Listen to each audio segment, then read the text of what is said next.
All right, ladies and gentlemen, class recording has begun. So, over the past couple of days, we've talked about chemical reactions and introduced the idea of a chemical reaction. What it is, how do we classify it, how do we represent it, conservation of mass, balancing, all those fun things. But we talked about, going back to last chapter, dealing with bonding, and a little bit at the beginning of this chapter, there are energy things that we have to take into account. Bonding and reactions are an energy-driven process. So today we're going to talk a little bit about energy, and then we're going to talk about rates. So let's start off with energy. At the beginning of chapter 6, you guys, I had you do a little read the first part of chapter 6, 6.1, look at the definitions and some of the key concepts, and you were introduced to the idea of endothermic and exothermic. So if we say an object or a reaction is exothermic, what does that mean? We say that a reaction is exothermic. What does that mean? Nick, go ahead. Energy is released as heat. And then, Nick, if it's endothermic, that means that? It's released as other forms. That would be exergonic. If it's endothermic, what does that mean? That it takes in heat, right? So, Nick, up on the board here, there are two graphs, right? One of them represents an exothermic reaction. One of them represents an endothermic reaction. Which one is which? First one is exothermic, second one's endothermic. One on the left is exothermic. One on the right is endothermic, right? So, a couple of obvious things, right? First, it says here, heat released, heat absorbed. Okay, so we can go with that. Also, though, if you look at these graphs, right, the y-axis represents chemical energy. The x-axis, it's labeled as reaction, but we can also represent that as time, too. That's another way we can look at it, okay? But if we look at the energy of the reactants versus the products, what do we see in the first graph? Which one has more energy, reactants or products, based on where they show up on the graph? Mark, good. Reactants have more energy than products, right? But in this graph, the opposite is true, right? The products end up with more energy than the reactants because they're higher up on the y-axis. Which one of these two is more likely to occur? Exothermic or endothermic? Mark? Exothermic? Why?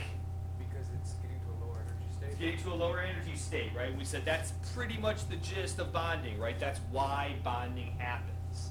Okay? So, taking that and putting that into words, right? On your outline, I think, right, Roman numeral 1, letter A, right? Exothermic, energy released as heat. And then we also, I should do this. Show up here. Nope, it doesn't show up there. Let's go here. Let's go here. So people watching the recording can actually see this.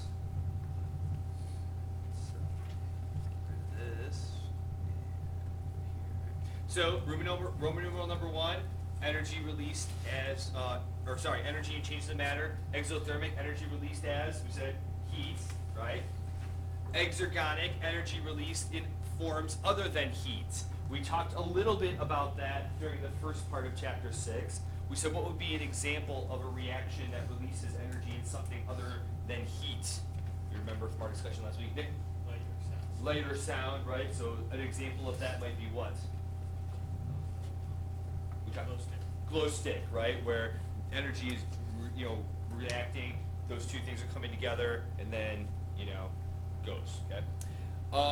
B, heat added to a substance. We said that was going to be endothermic. Okay.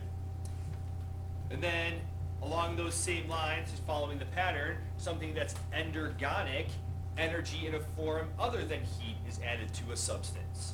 Can we think of any reactions that require energy, something other than heat, to make it go? Solar panel would work, although in a solar panel, it's not exactly a chemical reaction. So you got the idea that we have to add light to it. Something along those same lines. Martin? Nuclear reactor? Nuclear reactor is not a chemical reaction because it doesn't deal with electrons, it deals with the nucleus. So that's something a little different that we'll talk about a couple chapters from now. Nick, you're on the right track with your solar panel. Photosynthesis is a endergonic reaction. It needs light to occur, right? But you got to put light into it. So photosynthesis. Did you think that on your own, or did Sarmat tell you that? I thought it was. Nice, well done. Did you take credit for Sarmat's answer? Okay. Nice. Another endergonic reaction. If you go to the dentist, anybody ever you have filling at the dentist, okay? And they put the little stuff. They like drill out the hole, and then they put the little stuff in, and then they shine that like blue light, like a pen. You guys know what I'm talking about? Anybody ever see that? Right? That's light. It's actually ultraviolet mostly, but that's light. It's adding energy into that reaction and making it go, but not in the form of heat, in the form of light. There's lots of things that are endothermic we can think of, right? Baking a cake is an endothermic reaction. Cooking food is an endothermic reaction. These are all things that we have to put heat into them in order to make them happen. So energy, an important part as far as reactions go. Okay? Good there? All right. The next part of your outline, you have four pictures here. Let's take these 4 pictures here. And it asks you 2 questions about these 4 pictures. So the first question says, which of the energy diagrams shown below represent exothermic reactions, which represent endothermic reactions? Take a minute, label them as endothermic or exothermic. If you're having trouble seeing them because they didn't copy real great, they're up on the board.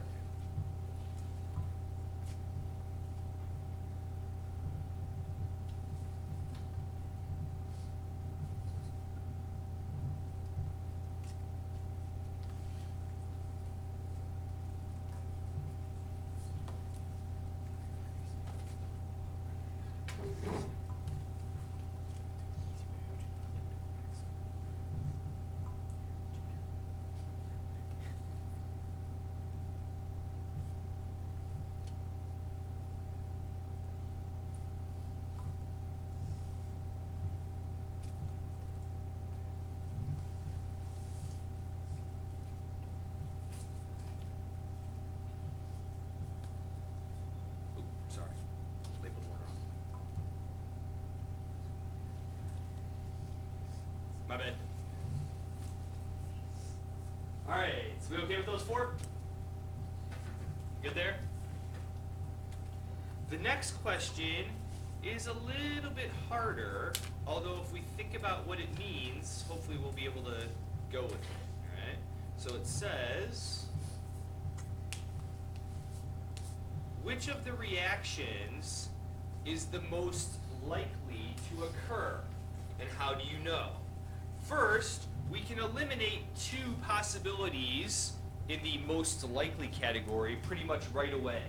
Which one of these 4 reactions can we say is probably not the most likely to go? Andy, go ahead. The first one. First one, okay? Why first one? Because it's not getting to a low energy state. Okay, so that gets rid of this one, right? And then we could also say that about which one as well? The second one. The second one, right? So generally, endothermic reactions are not the most likely reactions to occur. You'll find out when you get to chemistry and AP chemistry that there's other factors than just the idea of how much energy does it start with and how much energy does it end with that contribute to whether it happens or not. But for now, we can go with that, okay? So, that leaves us with 2 choices. Which of these 2 do we think is the most likely to occur? Discuss with the person next to you real quick, and we'll come back and talk about it as a group. Go. Which of these 2 is most likely to occur? Make sure you include the Y parts.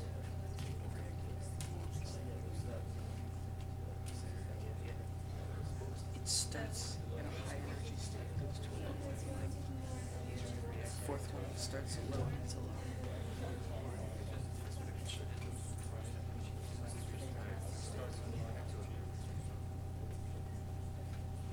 All right.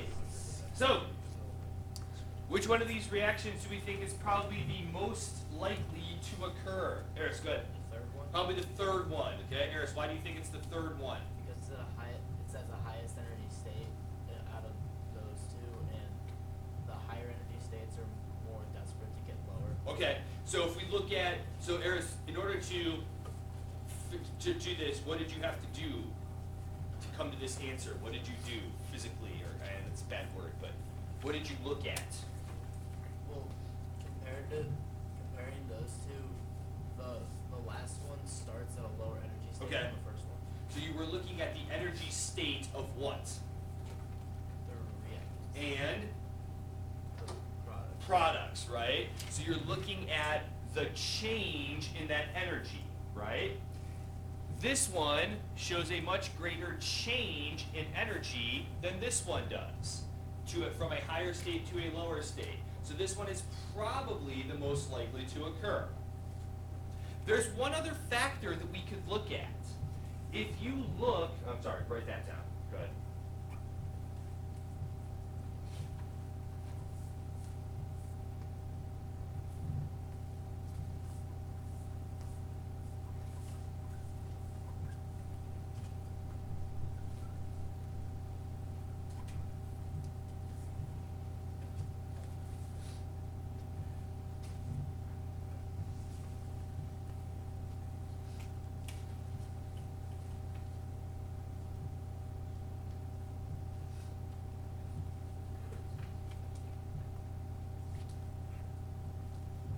All right. So there's one other factor we can look at here, right?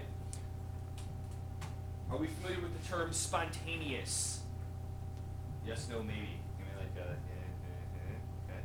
So if something is spontaneous, what does that mean? Any good? Quickly occurring. Quickly occurring. There's another one. There's another thing we kind of throw in there too, as opposed to just quickly. Nick, that would be simultaneous.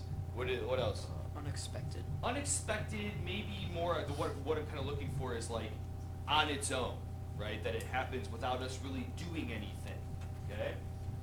Are any of these reactions up on the board, as we've represented them energy-wise, spontaneous reactions? Discuss. Are any of these reactions spontaneous reactions? Discuss with the person next to you. Go.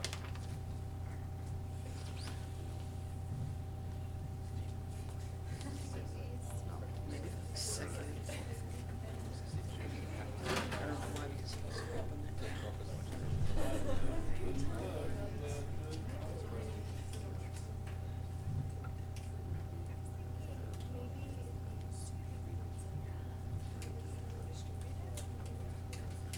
How do you know?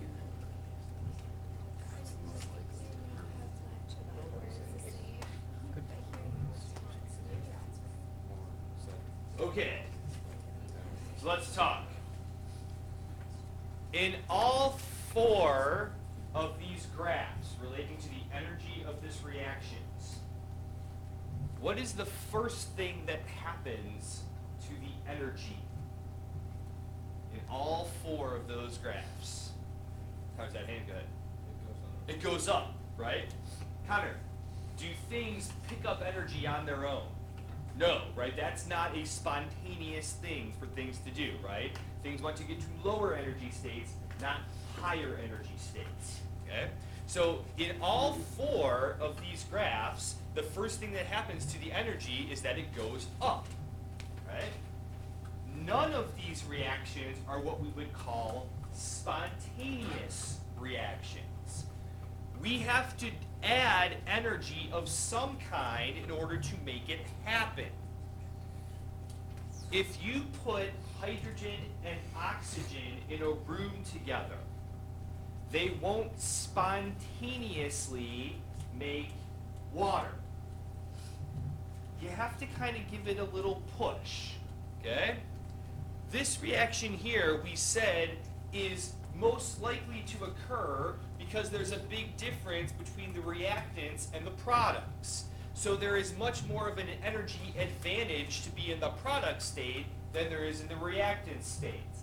But to get it to the product state, what do you have to do first? Increase its energy. You got to increase the energy a little bit. You kind of got to have to get it going a little bit. In the case of hydrogen and oxygen, we write the example, or we write the equation, and it looks like this. Right? right? And to balance it, you actually have to do this, okay? But if you just put twice as much hydrogen and oxygen in a room together, they don't spontaneously make water.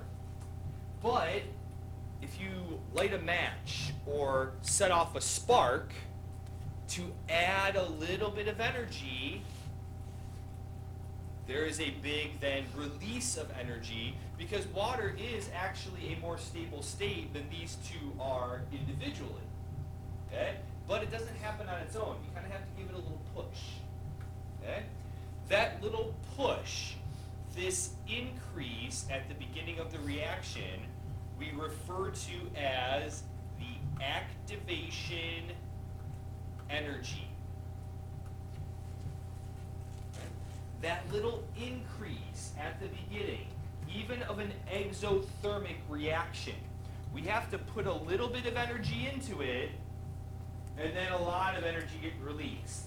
That little bit of energy that we put into it, we refer to as the activation energy. If we go back to these pictures right here, right, the ones that are on your outline, this little jump right through here, right, that's the activation energy for that reaction. We have to put a little bit of energy into it to get it started, and then it kind of goes from that point there. So with that in mind, another reason why this reaction is the most likely to occur is what? Mark? It is the least amount of activation. It has the lowest activation energy. We don't have to put a whole lot of energy into it for it to get to a much lower energy state.